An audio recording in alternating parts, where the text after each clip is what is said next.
ওম পাপি তাপি পাপের ভারে ডুবে আছি গো, তুমি দয়া না করিলে দয়াল আমি তলিয়ে যাব অধম পাপের দরিয়ায়। আমি অন্ধ পথিক মওলা, তুমি দয়া কর ও দয়াল, তুমি অন্ধর হাত দুখানি ধর। আমি অধম পাপি তাপি পাপের ভারে ডুবে আছি গো, তুমি দয়া না করিলে দয়াল, তুমি দয়া না করিলে দয়াল ডুবে মরব সহবি পাপের কুল। আমি কোন গুণে পার হব গো আল্লাহ, পুলসে রাতের পুল।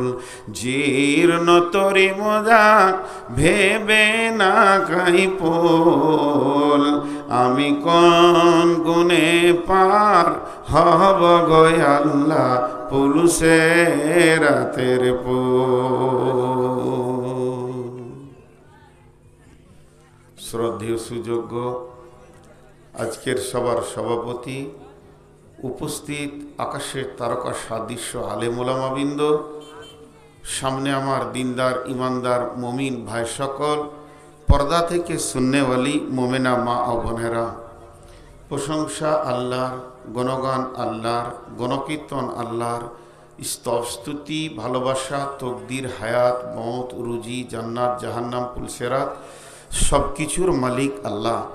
যে মহান মুনিব আজকে আমাদেরকে বিভিন্ন এলাকা গোত্রবংশ জাতি ধর্ম বয়স বর্ণ নির্বিশেষে এক ঈদগাহ কেন্দ্রিক আয়োজিত মাহফিলে হাজির করেছেন, আমরা সেই মহান মুনিবের দরবারে একবার হৃদয়ের ভিতর থেকে প্রাণ খুলে শুকরিয়া আদায় করি। সকলে মহব্বতের সঙ্গে বলি আলহামদুলিল্লাহ। ভাই, যতটা মানুষ আলহামদুর পরিমাণটা হালকা হলো, সবাই মুখ খুলিনি, সবাই বলি আলহামদুলিল্লাহ। দরুদ ও সালাম বর্ষিত হক আখরি পয়গম্বর নবিকুল শিরোমণি ইমামুল আম্বিয়া মেহবুবে কিবরিয়া ইমামুল হারামাইন শরীফাইন নবী মক্কি নবী মাদানী নবী আহমদ নবী মোহাম্মদ রাসূলুল্লাহ সাল্লাল্লাহু আলাইহি সাল্লামের ওপর আল্লাহুম্মা আমিন, আল্লাহুম্মা সাল্লি আলাইহি, আল্লাহুম্মা বারিক আলাইহি। আমি আমার বক্তব্য শুরু করার আগে ছোট করে দুটি কথা বলি।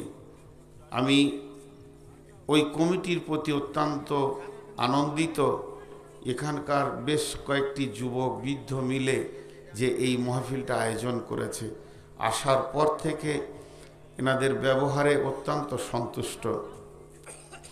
তো সেই কমিটি কেন্দ্রিক দুটি কথা বলছি, যে যারা দাঁড়িয়ে আছে ওদেরকে একটু বসিয়ে দেন, আর বিশেষ করে আমার চোখের সামনে দাঁড়িয়ে থাকিয়েন না। আর আমার চোখের সামনে দাঁড়িয়ে যদি আপোষে গল্প করেন, তখন আমাকে নিজেকে নেকেট মনে হবে যে এরা কোনো গুরুত্বই দেয় না বক্তব্যের ওপরে। বিধায় আপনার যদি কথা বলার প্রয়োজন থাকে আপনি বাইরে যান, চোখের বাইরে যান, এই মাহফিলে আপোষে আলোচনা না করে এমন সবাই বসে যায়। যাকে শুনতে ভালো লাগবে না তিনি সুসুর করে উঠে বাড়ি যাবেন, আরাম করবেন। আপনি ঘুমালেও নেকি আছে, মমিন দোয়া পড়ে ঘুমাবে তো নেকি আছে। জি ভাই, সারা রাত একটা বৃদ্ধ একটা বয়স্ক মানুষ যদি জেগে ইবাদত করে যে নেকিটা পাবে, একটা যুবক যদি স্বামী স্ত্রীতে মহব্বতের সঙ্গে একটা রাত পার করে তো ওটা ওদের নফল ইবাদতের নেকি পাবে। কত সুন্দর আল্লাহ রসুল সিস্টেমিক তৈরি করে দিয়েছে, আমাদের কোনোটা ফেলার নাই। মুসলমান পেচ্ছাপ করবে তো নেকি পাবে যদি সেটা রসুলের তরিকায় হয়ে যায়। জি ভাই, দোয়া পড়ে বসে ঠিক সিস্টেমিতে যদি হয়ে যায়। মুসলিম পায়খানা করবে কত নোংরা, তারপরেও নেকি পাবে যদি সেটা রসুলের তরিকায় হয়ে যায়। তো আমরা সেই মানুষ, আপনাকে ভালো লাগলে আপনি শোনেন, ভালো না লাগে আপনি চোখের বাইরে গিয়ে আনন্দ করেন। এখন আমি আমার বক্তব্যের দিকে আগিয়ে যাচ্ছি। পৃথিবীতে একটা ক্যান্সার এসেছে।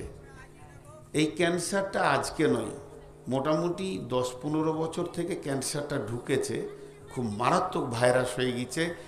করোনার ভাইরাসের থেকেও এইটা বেশি ভাইরাস, কিন্তু মানুষ বোঝে নাই। করোনাটাকে যত গুরুত্ব দিয়ে দেখেছে, এই ভাইরাসটাকে দেখে নাই। তো এইটা আজ থেকে 20 বছর আগে ছিল না। সেটা কি জানেন? ওটা হচ্ছে তুর্কি। তয়কার র কয়ে হস্যই কি দিয়ে একটা জিজ্ঞাসা চিহ্ন, তুর্কি। কেউ যদি কোনো কাজ করে যে ভাই তুমি এটা করো না, তোর কি মানে তুই কি বলতে এসছিস, আমার যেমন যাবে করব। এ যুগে আর জ্ঞান দেওয়ার মতো জায়গা নাই, সবাই 16 আনা হয়ে গিয়েছে। এমনকি স্কুলের মাস্টার একটা ছেলের কান মুলে দিয়েছে, তার চাচা নেতা এসে তাকে অফিসে মেরে বাড়ি যাচ্ছে, আমার ভাতিজা এরকম করবে তো তোর কি। এই তোর কিটা যে কত বড় ক্যান্সার। আমাদের জামানার কথা বলছি, আমরা যখন ছোট শিশু ছিলাম, 3-তে 4-তে 5-এতে পড়েছি, তখন রাস্তাতে মাগরিব পর একা গিয়েছি। তো আমার চাচা নয়, নিজের চাচা নয়, চাচা তো চাচা বলছে, কে রে পড়াশোনা বাদ দিয়ে ঘুরছে রে, তো কলমু ঝরে লুকিয়েছি, মারবে নাকি? স্কুলে মাস্টার মেরেছে, ওই মাঠটা খেয়ে হজম করেছি, বাড়িতে এসে আর বলছি না আব্বাকে যে মাস্টার মেরেছে, তার মানে আর একবার পড়ে যাবে। তোকে মারলে কেন, তাহলে পড়া হয়নি? এইটা এ যুগে আর নাই। তোর কি, তোর কি। হ্যাঁ, এই ক্যান্সারটা যেতে যেতে আঙ্গুলে ক্যান্সার হয়েছে, ডাক্তার বলছে এই পর্যন্ত কেটে দে, তাহলে তুই বেঁচে যাবি।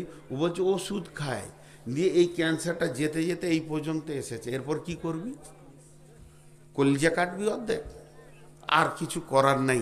এই ভাইরাসটা কত দূর গেছে, একজন আরেকজনকে মানে না, তোর কি।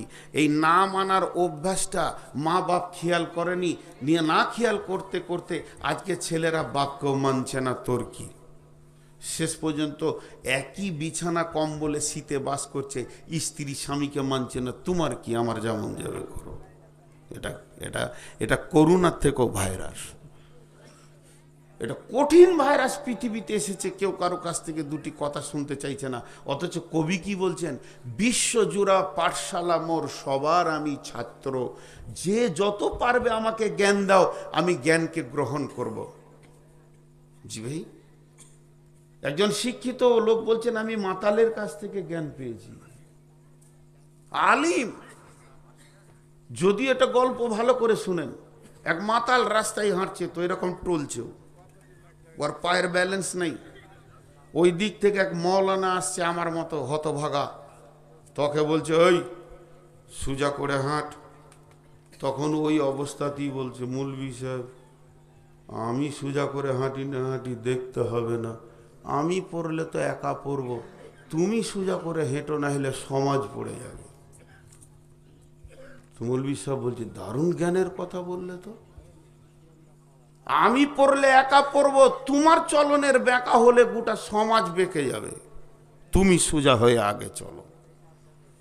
কিন্তু এই যুগে জ্ঞান দিব কাকে? সবারই তো 16 আনা জ্ঞান।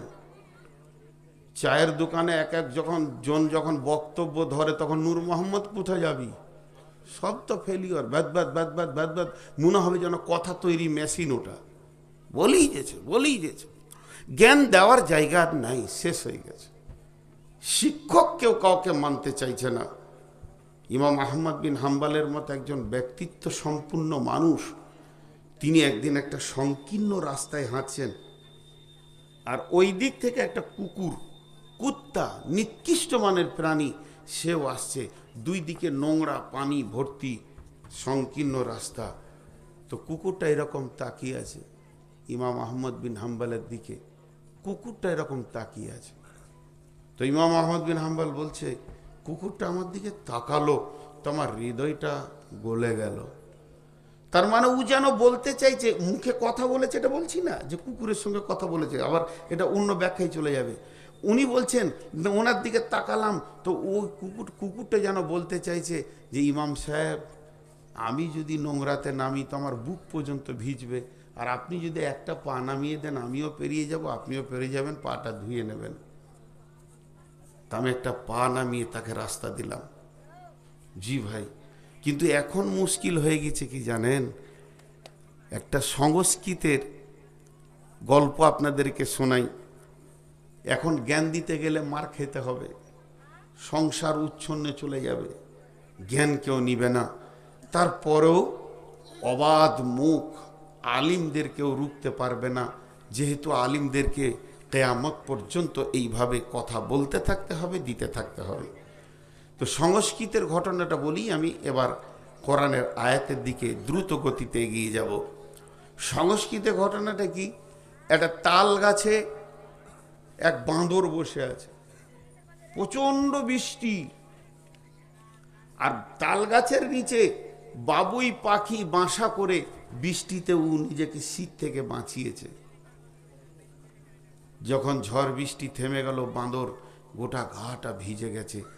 বাবুই পাখিটা বের হয়ে এসে বলছে, ভাই বাঁদর, এই অসময়ের জন্যে আমি কত কষ্ট করে, আল্লাহ আমাকে হাত দেয়নি, আমি ঠোঁটে করে করে করে মাল নিয়ে এসে অসময়ে বাঁচবো, বৃষ্টি থেকে, গ্রীষ্ম থেকে, শীত থেকে, তার জন্য আমি একটা বাসা করেছি। আল্লাহ তো তোমাকে দুটো হাত দিয়েছে, তুমি কি অসময়ের জন্য একটা বাসা করতে পারোনি?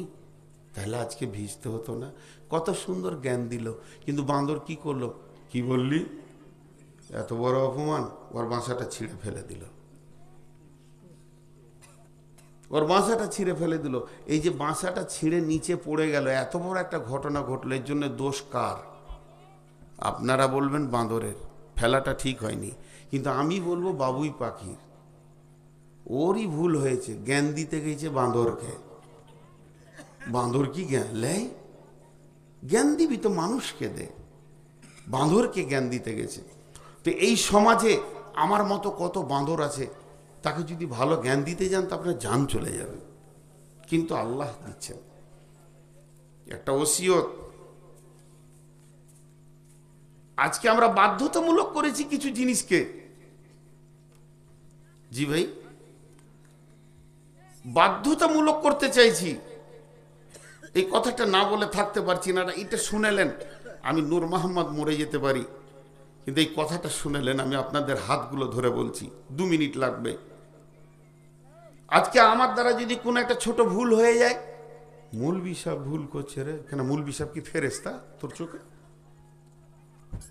ওকে 100% কোরআন হাদিস মানতে হবে, যে রব সেই তো মাফ করেছে, তুমি কেন বাধ্যতামূলক করবে? তা আমার আল্লাহ যে সুপ্রিম পাওয়ারে আছে, যে হিসাব নেবে, যার হাতে জান্নাত, যার হাতে জাহান্নাম, সেই আল্লাহই ঢিলা দিয়েছে। কেমন? 10 ভাগের 1 ভাগ করো, 9 ভাগ আমি মাফ করে দেবো আমার রহমতে। জি, সেই আল্লাহ বাধ্যতা করেনি বেশ কিছু জায়গায়, সেই আয়াত আপনাদের সামনে পড়েছি, 3খানা আয়াত ওই রকম আছে। আজকে মেন বক্তব্য আমার হাদিসটা, আয়াতগুলো বরকতা নিয়েছি কোরআনের আয়াত। দেখেন আমার আল্লাহর ভাষাটা, বিসমিল্লাহির রহমানির রহিম।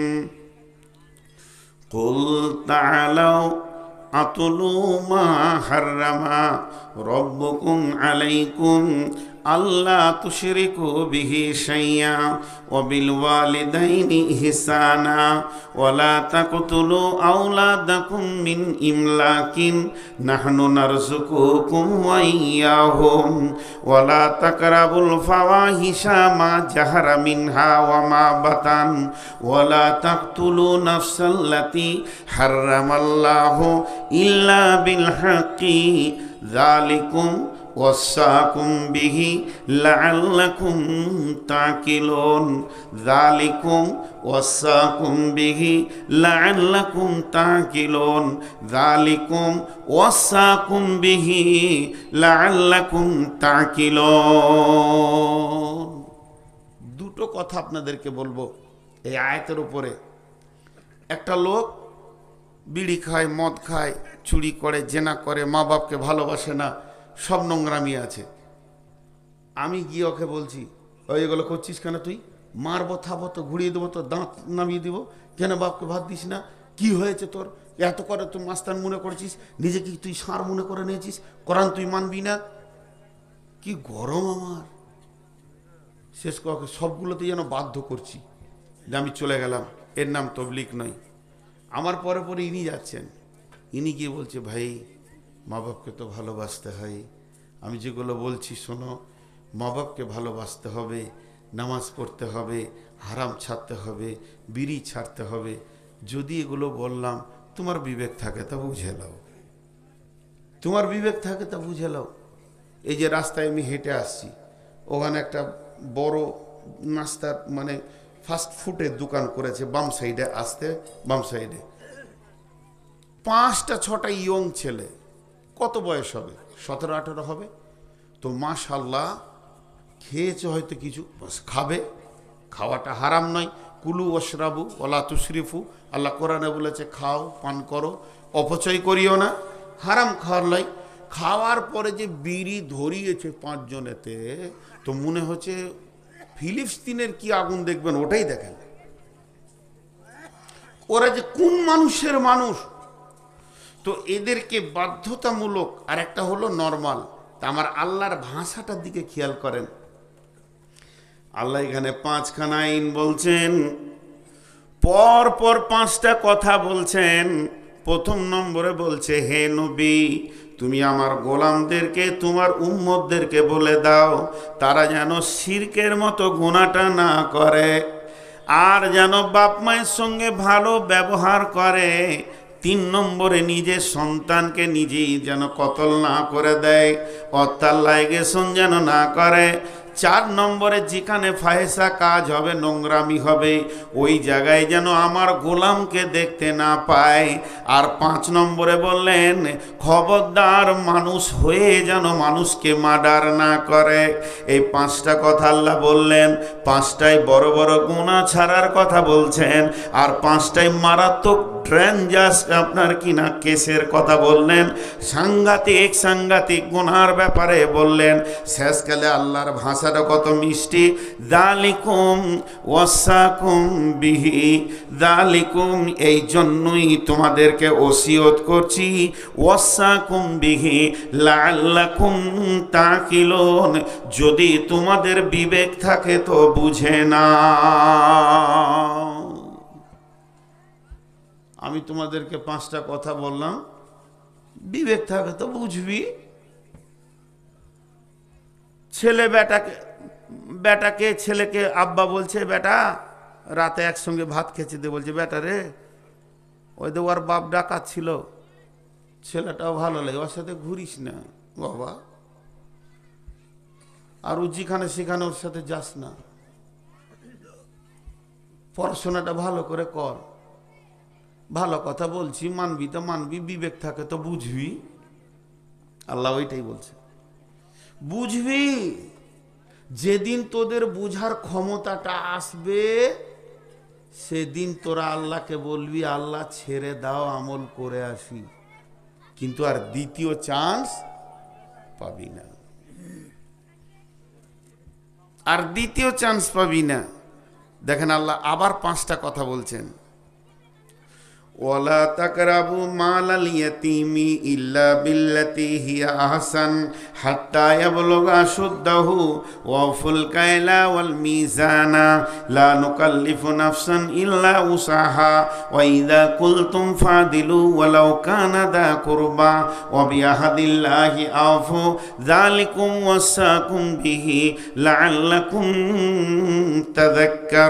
তাযাক্কারুন।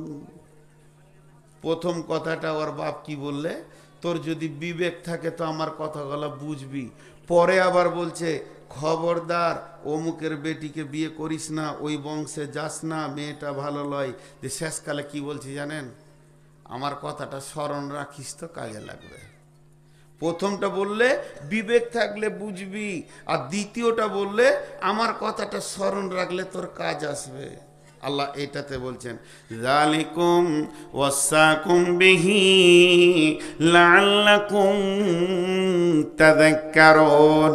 গোলাম রে, তোদেরকে আবার 5টা গুনার কথা বলে দিলাম, এগুলোকে যদি তোদের স্মরণে থাকে, আমার কথা যদি গুরুত্ব দিয়ে নিস তো তোদের কাজে লাগবে। এতক্ষণ আপনাদেরকে যা শোনালাম এটা আমি উদাহরণ দিলাম, কোরআন থেকে উদাহরণ দিলাম হাদিসটাকে আনার জন্যে, হাদিসটাকে সামনে আনার জন্যে।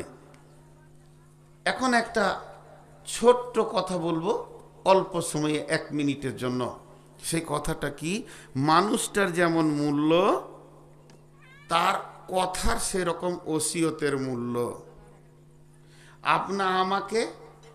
আমাকে আমার আব্বা ওসিয়ত করেছে, আমাকে আমার মা ওসিয়ত করেছে, আমাকে আমার ভাই ওসিয়ত করেছে, আমাকে আমার শিক্ষক ওসিয়ত করেছে, আমাকে একজন প্রিন্সিপাল ওসিয়ত করেছে, আমাকে একজন বড় ডক্টরেট লোক আমাকে ওসিয়ত করেছে, আমাকে একজন বড় আলিম মাদানি ওসিয়ত করেছে।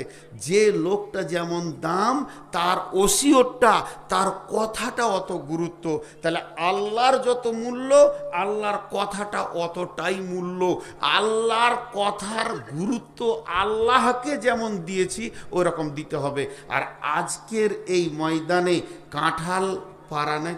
কাঁঠালপাড়া গ্রামের আয়োজিত মাহফিলে আপনারা যত মেহমান এসেছেন, আপনাদেরকে আমি কি দিব? আজকে আমি ওসিয়ত দিব কার? নবী মুহাম্মদুর রাসূলুল্লাহ, জোরে বলেন, নবী মুহাম্মদুর রাসূলুল্লাহ সাল্লাল্লাহু আলাইহি সাল্লামের ওসিয়ত। বাস, আমার ভূমিকা শেষ হয়ে গেল। এবার আমি ওসিয়তটা শুরু করছি। আমার ভূমিকা যা দিয়েছিল শেষ করে দিলাম আল্লাহর ওসিয়তগুলোকে দিয়ে। এটা কে বলছেন? সাহাবীটা কে? রাবিটা কে?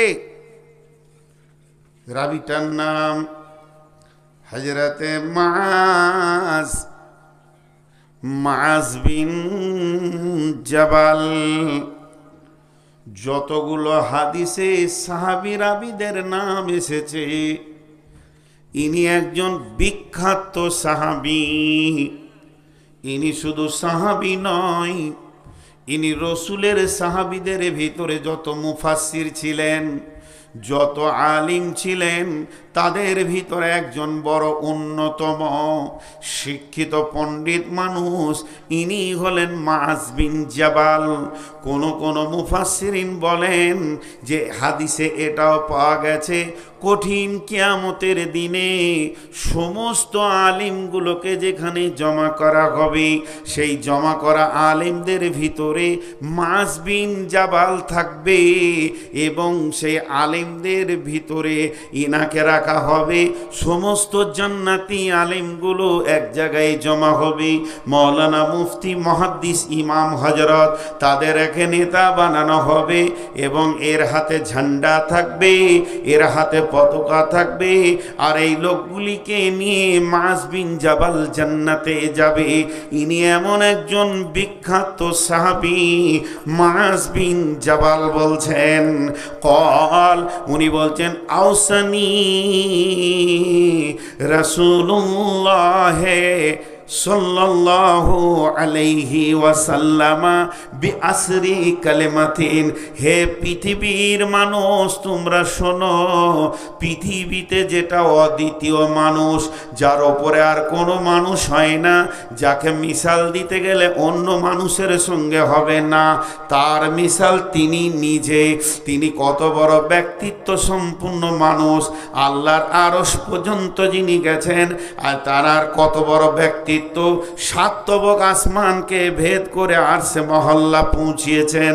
তিনি নবীদের নবী, শুধু নবীদের নবী নয়, মানুষের নবী, জিনের নবী, আমার সমস্ত মাখলুকাতের নবী, যার নাম সমস্ত মাখলুকাত যাকে চেনে, জিন ফেরেশতা থেকে নিয়ে গরু ছাগল পর্যন্ত তাদের ব্যাপারে আল্লাহ ওই নবীর পরিচয় দিয়ে রেখেছেন।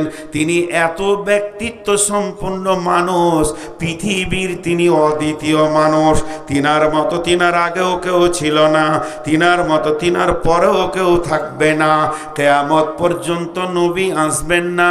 শুধু এই পর্যন্ত নয়, তিনি সমস্ত নবীদের ইমাম, ইমামুল আম্বিয়া। সেই নবী বলছেন, মুআজ বিন জাবাল বলছেন, বন্ধুরে তিনি আমাকে 10খানা ওসিয়ত করে গেলেন।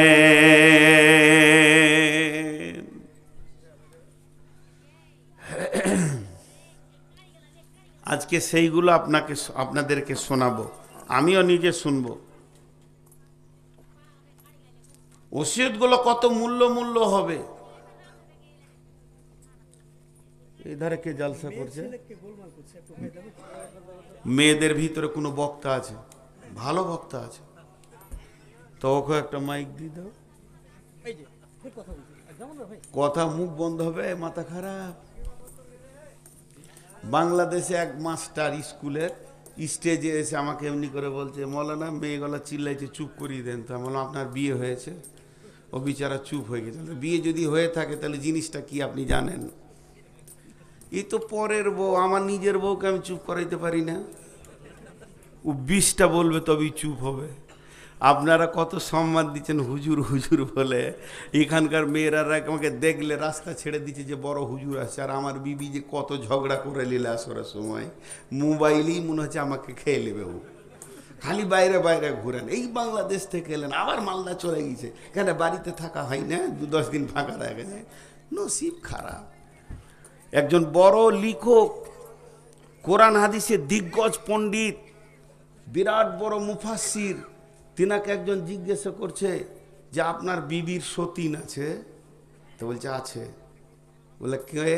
বলে এই আলমারির কিতাবগুলা।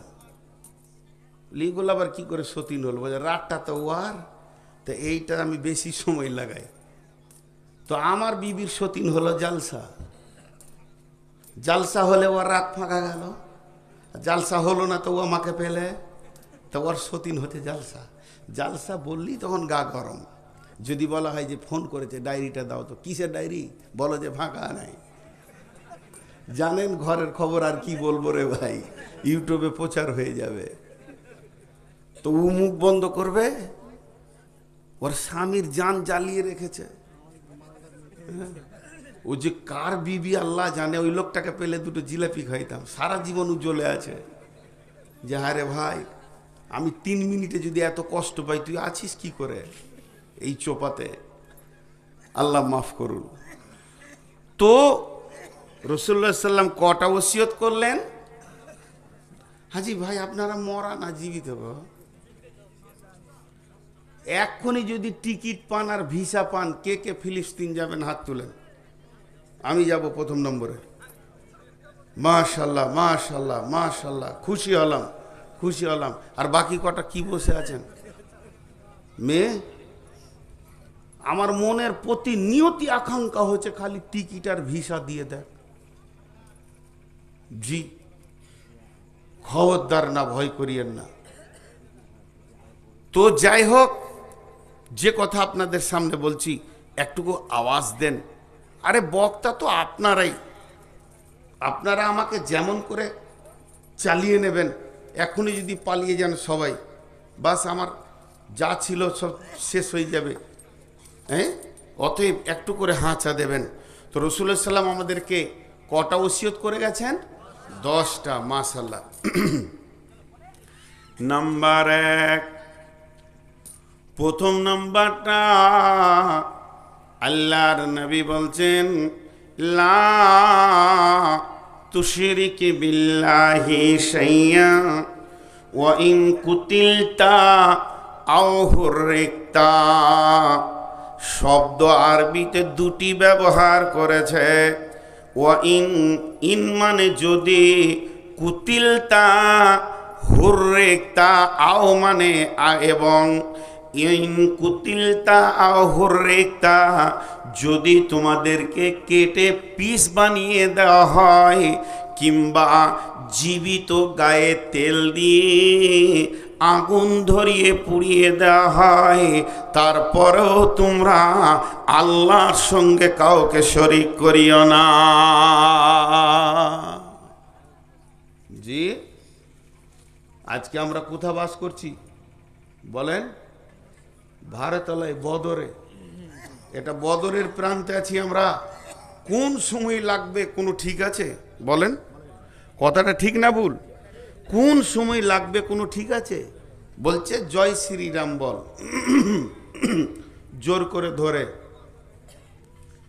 ওই সময় বলো না, তুমি ধৈর্য ধরো মত পর্যন্ত। যখনই তোমার মত হয়ে যাবে এক আল্লাহর ইমানের ওপরই, হুর পরীরা তোমার জন্য হাতছানি দিয়ে ডাকছে, ওয়াইন কুতিলতা আও হুররিকতা। 1400 বছর, এখন 1400 আর বলা যাবে না, 1450 বছর আগে বিশ্বনবী বলে গেছেন। একদিন আগে নয়, দুদিন আগে নয়, কত পুরাতন যুগে তিনি কথা বলে গেছেন, উম্মতেরে তোমাদের অবস্থা এমন আসবে, একদিকে তোমাদেরকে কেটে পিস বানানো হবে, না হয় তোমাদেরকে জ্বালিয়ে পুড়িয়ে ছাই করে দেওয়া হবে।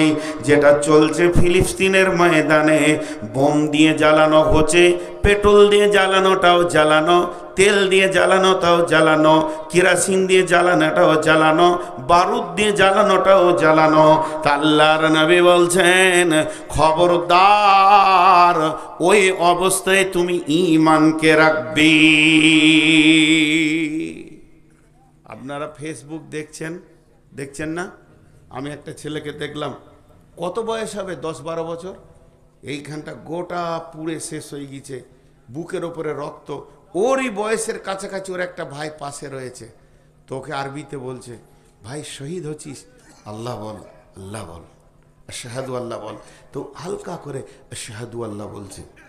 ছোট ছোট শিশু, একদম মাসুম পুতুলের মতো, সে তা জানে না তার আব্বা আছে কিনা, তার মা বেঁচে আছে কিনা, চোখে দেখে তাকানো যাচ্ছে না। তারপরেও ছেলেগুলো এত রক্তাক্ত অবস্থায় চিল্লা চিল্লি কাঁদাকাঁদি নাই কেন? এই সবরটা কে দিয়েছেন? আল্লাহ। আল্লাহ তাদেরকে আরো সবর দান করুন। আমিন বলেন, আমিন বলেন। এত কমজোর হয়ে গেছি আমরা, আল্লাহ তাদেরকে আরো সবর দান করুন। আর বেঈমান ইসরায়েলের ইহুদিদেরকে আল্লাহ ধ্বংস করুন। হাদিসে আছে এরা পালাবার রাস্তা পাবে না, আছে রসুলের হাদিস আছে। এদের ভবিষ্যৎবাণী, এরা গাছের কাছে লুকাবে তো গাছও বলে দেবে এখানে ইহুদি আছে, মার। আসবে তাদের সেদিন। তো বিশ্বনবী বলছেন, খবরদার শিরক করিও না। এখানে একটা প্রশ্নটা কেমন? প্রশ্নটা আমাকে এক হাজি সাহেব করেছিলেন। আমি গিয়েছিলাম কোনো কাজে, শিক্ষিত মানুষ, বড় মানুষ, যে হুজুর এই যে বিশ্বজুড়ে মুসলিমদের ওপরে এই অবস্থা চলছে, তো আল্লাহ এখন কি করছে? প্রশ্নটা খুব সুন্দর, শিক্ষিত মানুষ তো, এখন আল্লাহর ডিউটিটা কি? এর উত্তর দুটো আছে, একটা হচ্ছে নেগেটিভ আর একটা হচ্ছে পজিটিভ। নেগেটিভ উত্তর, পজিটিভ উত্তর। তো দুটি উত্তর আপনাদের সামনে দিয়ে দিই। এখন আল্লাহ কি করছেন? হাজি ভাই, এখন আল্লাহ আমাদের ইজ্জত বাড়িয়েছেন। কেন? আমরা সেটা জানি না বলি এটা মনে করছি। নামাজ 5 ওয়াক্তের শুরু হয়েছে মেরাজ থেকে।